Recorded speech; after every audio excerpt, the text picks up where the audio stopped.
Over 40 and feeling tired? Is your energy getting lower? If this helps you, like this video. After the age of 40, many men begin to notice changes in their body. Energy becomes lower, focus is weaker, recovery takes longer.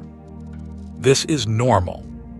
But what you eat and how you live plays a big role in how strong you feel.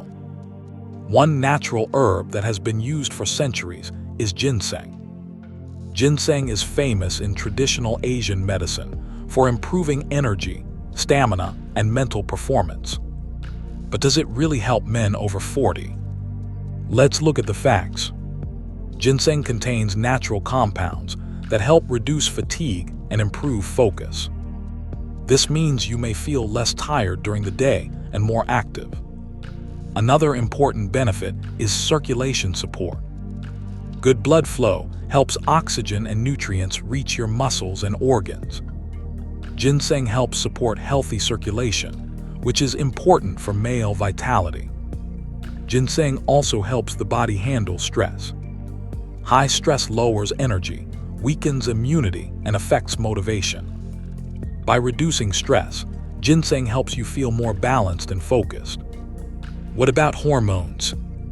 Ginseng is not a hormone booster, but it supports sleep, metabolism, and stress control, all important for hormone balance. So does ginseng really work? Not as a miracle cure, but when used regularly, it can support better energy, improved focus, stronger endurance, and more stable mood. How should men use ginseng? A small daily dose in tea, powder, or capsule form is enough. Always choose quality products and avoid high doses. No shortcuts. No fake promises. Just simple habits that support long-term health. If you're over 40 and looking for natural support for energy and strength, ginseng is worth trying.